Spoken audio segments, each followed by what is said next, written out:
नमस्कार, मैं नूतन झा आप सभी का मेरे चैनल एक कदम पर बहुत बहुत स्वागत करती हूँ। पिछले बार आप लोगों के सम्मुख पथिक नाम की कविता लेकर आई थी। आज वे आंखें लेके आई हूँ। यह भी आरोह भाग 1 में अंकलित है और 11वीं कक्षा में पढ़ाई जाती है। इसके कवि श्री सुमित्रानंदन पंत जी हैं। यूँ तो सुमित्रानंदन पंत जी प्रकृति के चित्तेरे कवि हैं, लेकिन यहाँ पर इस कविता में उन्होंने किसान के जीवन का मार्मिक चित्रण किया है। किसान के जीवन का चित्रण किया है, यह सुनकर आपके मन में जरूर यह सवाल उठा होगा कि अगर किसान का जीवन तो शीर्षक का नाम वे आंखें क्यों? वे आंखें इसलिए क्योंकि हम सभी जानते हैं आंखें हमारे मन का दर्पण होती हैं। यहाँ पर भी जब कवि किसान की आंखों में देखते हैं तो उसके हर कष्ट से कवि का साक्षात्कार हो जाता है। निश्चय ही इस वजह से इसका शीर्षक वे आंखें रखी गई होगी। यह कविता मैं आपके सम्मुख 2 भागों में प्रस्तुत करूंगी। इस वीडियो में भाग 1 आपके सम्मुख लेकर आई हूं। तो चलिए कविता प्रारंभ करते हैं। कविता कुछ इस प्रकार से है। अंधकार की गुहा सरीखी उन आंखों से डरता है मन, भरा दूर तक उनमें दारुण दैन्य दुख का नीरव रोदन। यहाँ पर कवि श्री सुमित्रानंदन पंत जी कह रहे हैं कि किसान के आंखों में देखकर एक भय प्रतीत हो रही है। भय कैसा भय? निराशा का भय। ऐसा निराशा, गुफा में जिस प्रकार से अंधकार होता है उसी प्रकार की निराशा किसान के आंखों में देखने पर महसूस हो रहा है। जब कवि कह रहे हैं कि अगर दूर दूर तक भी किसान के आंखों में देखा जाए तो उसके आंखों में केवल कष्ट ही कष्ट दिखाई पड़ता है। यह चिंता दिखाई पड़ती है कि कल वह अपना जीवन यापन कैसे करेगा, वह कल क्या करेगा, अपने भोजन की किस प्रकार से वह अपने भोजन की व्यवस्था कल करेगा। तो इस प्रकार का जो दैन्य दुख है, इसका जो मौन रुदन है, वह कवि को किसान की आंखों में दिखाई पड़ता है। आगे की पंक्तियों में कवि कह रहे हैं, वह स्वाधीन किसान रहा अभिमान भरा आंखों में इसका, छोड़ उसे मझधार आज संसार का गार सदृश वह खिसका। कवि कह रहे हैं कि हमेशा से किसान की स्थिति ऐसे नहीं थी। वह स्वावलंबी था, उसके पास अपनी जमीन थी जिस पर वह खेती करके खुशी से अपना जीवन व्यतीत करता था। लेकिन आज संसार जो है उसे छोड़कर आगे बह निकली है। संसार से मतलब समाज का है, समाज उसे छोड़कर आगे बह निकला है। उसी प्रकार से जैसे कि किनारे को छोड़कर नदी आगे बह निकलती है, तो उसी प्रकार से समाज ने उसे एक किनारे छोड़कर आगे बढ़ गई है। आगे की पंक्तियों में कवि कह रहे हैं कि लहराते वे खेत दिगों में हुआ बेदखल वह अब जिनसे, हंसती थी उसके जीवन की हरियाली जिनके त्रिन त्रिन से।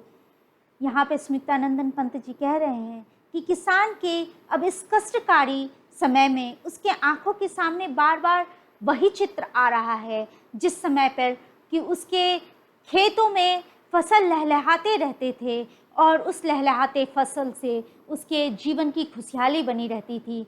यही वहाँ पे कहा जा रहा है इन पंक्तियों के द्वारा कि हंसती थी उसके जीवन की हरियाली जिनके त्रिन त्रिन से।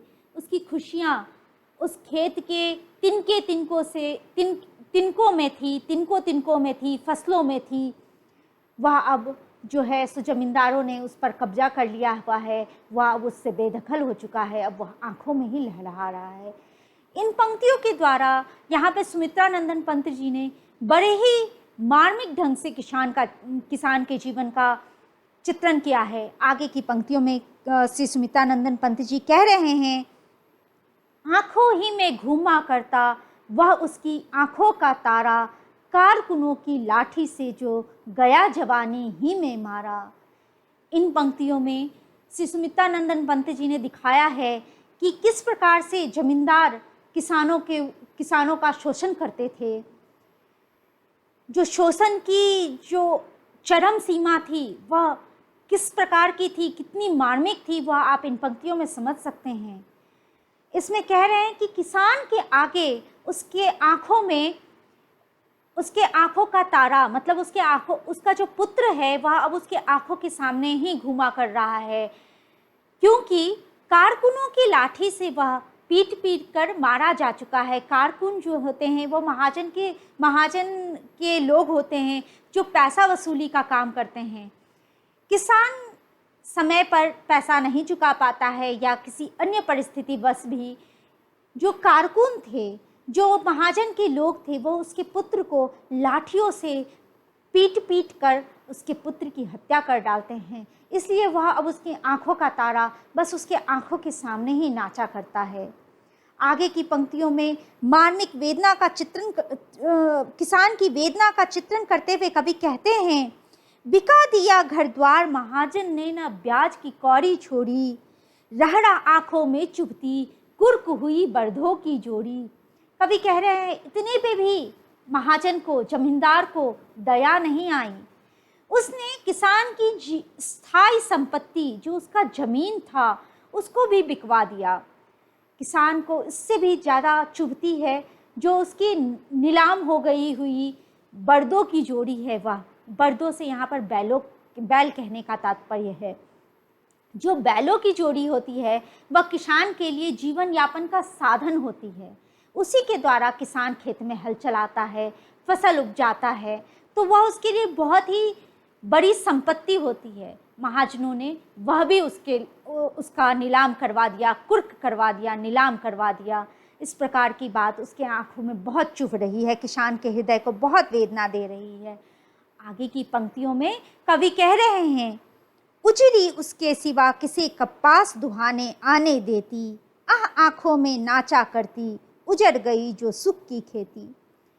उजरी किसान के गाय जो है उसको यहाँ पर उसके बारे में बात की जा रही है। किसान प्यार से अपनी गाय को उजरी कहा करता था।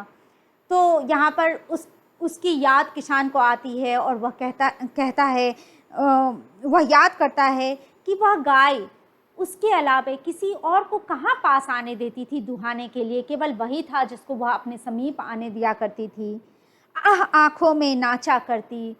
अब कवि कह रहे हैं कि किसान के मन में हो रहा है कि उसकी सुख की खेती अब उजड़ चुकी है, वह बस अब आँखों में ही किसान के घुमा करते ही है, नाचा कर रही है। इस प्रकार से किसान के जीवन का मार्मिक चित्रण कर रहे हैं कवि। जमींदारों किस प्रकार से किसान का शोषण करते थे इसका चित्रण कर रहे हैं। भाग 1 में मैंने इतनी पंक्तियाँ आपके सम्मुख रखी हैं। आगे की पंक्तियाँ भाग 2 में लेकर आपके सामने प्रस्तुत होंगी। अगर यह व्याख्या आपको पसंद आई हो तो कृपया मेरे वीडियो को लाइक, शेयर, सब्सक्राइब करें। तब तक के लिए धन्यवाद।